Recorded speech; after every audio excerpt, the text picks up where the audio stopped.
ये मैं हमेशा से बताना चाहती थी कि अगर आपके आसपास आपके बहुत सारे चाहने वाले मौजूद हों और फिर भी आप अपनी कैफियत ना बयान कर पा रहे हो तो कैसा लगता है। और इस प्लेटफॉर्म के ज़रिए मुझे ऐसा लगा कि ये सही मौका है कि इतने सालों बाद ही सही, लेकिन अब मुझे हिम्मत करनी चाहिए और बताना चाहिए। तो हुआ यूँ था कि मेरे ख्याल में कुछ 17 या 18 साल की उस वक्त होंगी और मैं अपनी फैमिली के अंदर जो है वो बहुत ही हैप्पी चाइल्ड, बहुत अपनी अम्मी अब्बा का बड़ा फेवरेट वाला बच्चा होता है जो वैसी ही रही हूँ हमेशा।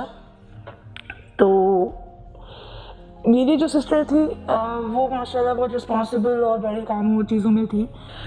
तो उनके एक फ्रेंड थे और वो जो है हमारी फैमिली में हमेशा पेरेंट्स से कहते थे कि यार कभी बाहर घूमना फिरने की ज़रूरत हो या ऐसा कुछ हो तो कोशिश करो कि हमेशा हमें नॉलेज में रखो, हमें बता के मिलो या हमारे सामने या घर में मिलो। तो मेरी सिस्टर के फ्रेंड भी घर आते थे और मेरे साथ भी उनकी अच्छी बॉन्डिंग और हंसी मजाक ये सब चीज़ें चलती रहती थी।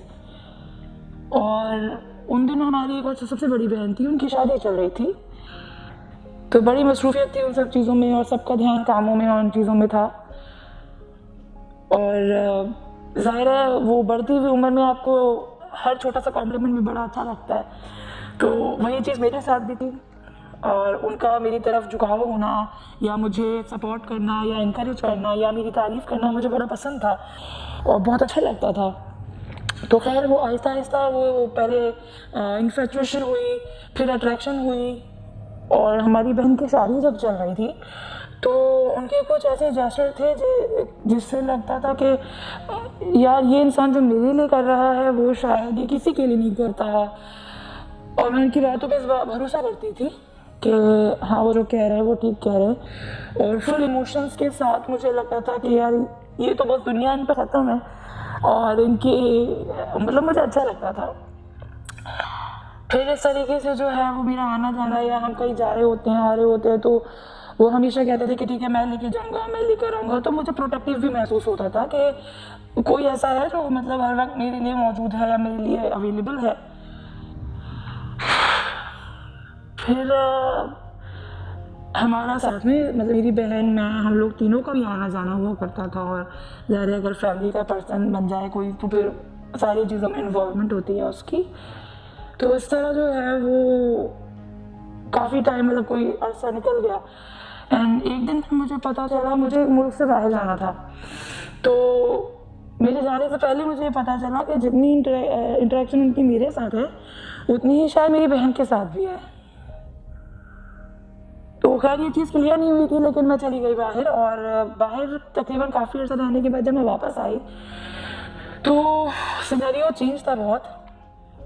फिर उनका मेरे ऊपर बहुत ज़्यादा डोमिनेंसी बढ़ने लगी कि यहाँ नहीं जाओ, वहाँ नहीं जाओ, ये नहीं करो, मुझे बताओ, मेरा मोबाइल चेक करना या मेरे मैसेजेस चेक करना, मेरे लोगों से बातचीत करना, उस पर भी बहुत ज़्यादा डोमिनेंसी दिखाना।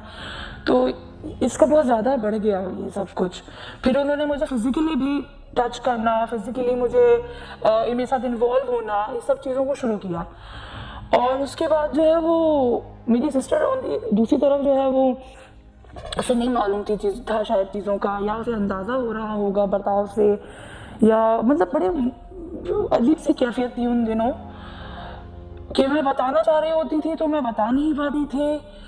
और मुझे समझ नहीं आता था कि अगर ये सिस्टर जो है वो पता नहीं मेरी बात पे भरोसा करेगी या नहीं करेगी, या उसको वो क्या बोल रहा होगा, किस तरह के मामले होंगे।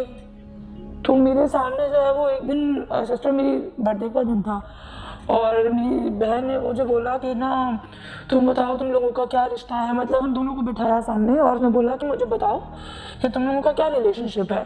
तो उसके बाद फिर मतलब मेरी सिस्टर जो थी बड़ी ऐसी सिचुएशन में थी कि अगर हम उसको बता दें तो मतलब बिल्कुल वो बेहोश होने वाली है ऐसी कैफियत में। तो खैर हमने कुछ बोला नहीं। अगले दिन जो है मेरे बर्थडे के एक दिन बाद की बात है कि वो 13 तारीख मेरी लाइफ में कभी नहीं भूलती मैं।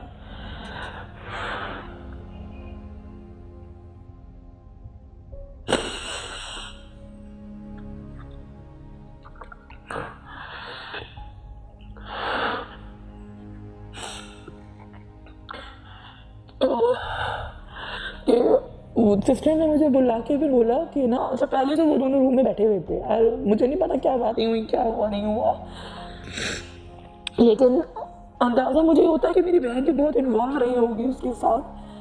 तो उसने मुझे बोला कि आप इसको बोल दें कि आप मुझसे प्यार करते हैं और ऐसा है। तो मुझे उन्होंने भी उसके सामने मेरा फेवर ना लेते हुए उन्होंने बोला कि हाँ मैं इससे प्यार करता हूँ और तुम्हारे मेरे बीच में कुछ भी नहीं है। तो मुझे उसका बहुत गुस्सा आया। आज मैं सोचती हूँ कि शायद अगर उस सिचुएशन में मैं कोई और बात करती या थोड़ी सेंसिबली बातों को लेती तो शायद अलग होते मामले, लेकिन उस वक्त मुझे बहुत गुस्सा आया। तो मैंने उनको बोला कि मुझे ऐसा इंसान नहीं चाहिए अपनी ज़िंदगी में जो कि मेरे लिए स्टैंड नहीं ले सकता या मेरे लिए खड़ा नहीं हो सकता। तो मैं वो ये बोल के उस कमरे से निकल गई। फिर कुछ अर्सा इस तरह गुजरता रहा, लेकिन उनकी जो डोमिनेंसी थी ना, मतलब मैं बाहर आई हूँ और उसके बाद भी कोई आधा एक घंटे बाद भी उनका मेरे नंबर पर मैसेज आने लगा और वो तब भी मुझे विक्टिम बन के दिखा रहे थे कि ना मैं मजबूर हूँ, मैं उसको कुछ बोल नहीं सकता, वो नहीं रह सकती मेरे बगैर और ये वो, मतलब मेरी बहन के बारे में बात कर रहे हैं ताकि मैं मेंटली और इमोशनली उस सिचुएशन में रहूँ कि यार मैं नहीं बता सकती अपनी बहन को। तो वो सारा मामला उसने लेके चला वो, और मैसेजेस वगैरह मुझे तब भी कर रहे थे। हाँ, उसमें भी काफ़ी टाइम गुजर गया। उसके बाद जो है वो एक टाइम आया कि जब उन लोगों की शादी की बात चली, और जब शादी की बात चली तभी भी मतलब मैं समझती हूँ उस इंसान ने ना मुझे बढ़ने दिया और ना मुझे मतलब अजीब सी सिचुएशन में लाके मुझे खड़ा किया ना, लेकिन फैमिली के सामने और दुनिया के सामने, मेरी बहन के सामने वो बहुत ही पॉजिटिव चेहरा था। और कई दफ़ा तो मैं खुद धोखे में आना चाहती थी कि यार ये इंसान जितना दिख रहा है सामने या जिस तरह ये सोचता करता है, और मैं कैसे किसी को यकीन दिलाऊं कि ये असल में ऐसा नहीं है। और फिर उन लोगों की शादी का होना, उन तमाम सिचुएशन से आप फैमिली के बीच में रहते हुए, मतलब मैं कहती हूँ सहना नहीं चाहिए इंसान को, ना कह देना चाहिए, क्योंकि आपके ना कहने से आपके आसपास वालों को तो पता नहीं चलता, अंदर ही अंदर आप सिर्फ घटते चले जाते हो। मुझे तकरीबन इस सारे मामले से निकलने में और इस बात को समझने में, उस घुटन को ख़त्म करने में 8-9 साल लग गए। और फिर एक वक्त आया कि इतनी हिम्मत आई कि मैं ख़त्म कर सकूँ ताल्लुक़ को। तो अच्छा, मेरी इमोशनली अटैचमेंट भी बहुत थी ना, तो मैं खुद भी नहीं वो कर पाती थी कि यार मैं सबसे कैसे दूर होंगी या मैं सबको कैसे बताऊंगी, पता नहीं बाद में किस तरह का रिएक्शन आएगा सबका। तो आहिस्ता आहिस्ता वो सारा लाइफ का चीज़ें चल रही थी, शादी होना, बच्चे होना, और शादी के बाद तो ज़्यादा मेरे ऊपर जो है ना वो, क्योंकि अब ज़रा मेरी बहन यहाँ थी नहीं मेरी तरफ, तो उनको वो ख़तरा नहीं था कि मैं कोई बात बता दूँगी या मैं कोई बात बोल दूँगी उनके बारे में। तो उनको बड़ी आसानी थी कि यार अब मेरी बहन तो उनके घर में उनकी बीवी बन के बैठी है, तो उनको पूरा ग्राउंड मिला हुआ था कि वो मेरे आने पे जाने पे, मेरे हर चीज़ पे नज़र रखना, मेरे मोबाइल के ऊपर नज़र रखना, ट्रैक करना, या मेरे दोस्तों से, मतलब एक हद तक आया कि एक इंसान अगर मुझे प्यार करने के लिए कोई बोलता भी था कि मैं बहुत प्यार करता हूँ, पसंद करता हूँ XYZ, तो यहाँ तक कि वो मेरे दोस्त ने सुसाइड कर लिया उनके चक्कर में। मतलब बड़े कभी फलने ना फूलने देने वाले लोग होते हैं ना, वो उस शख्स का किरदार वैसा था मेरी ज़िंदगी में। तो लेकिन फिर जब मैंने हिम्मत समेटी और मैंने ये तय किया कि भले मुझे इमोशनली जितनी तकलीफ हो, लेकिन मुझे अब कुछ करना है, अब उसको दूर करना है। और यहाँ पे मामला ज़्यादा मुश्किल हो गया जब मुझे मेरी बहन का बेटा पैदा हुआ। तो मुझे एक दफ़ा सोचना पड़ा कि अब मैं क्या करूँ, अब क्या करूँ। तो मैंने ये तय किया कि मैं उसका घर नहीं ख़राब कर रही या उसको नहीं बताती, उससे वैसा तो कई चीज़ों का अंदाज़ा रहा ही होगा, बट मैंने उनके साथ ताल्लुक़ ख़त्म किया, प्लॉटिंग करके बाकायदा कि मैं कहीं और इन्वॉल्व हूँ या इस तरह चीज़ें करने के बाद कि मैं उनसे पीछा छुड़ा सकूँ और उनसे दूर ही इख्तियार हो सके किसी तरीके से।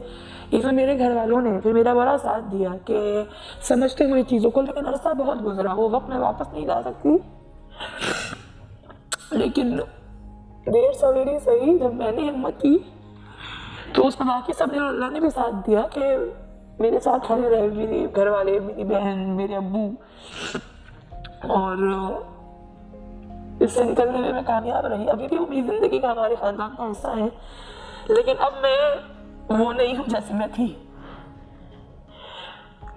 तो बस मैं रिक्वेस्ट करूँगी सबसे कि कह देना चाहिए, बस कह दो, से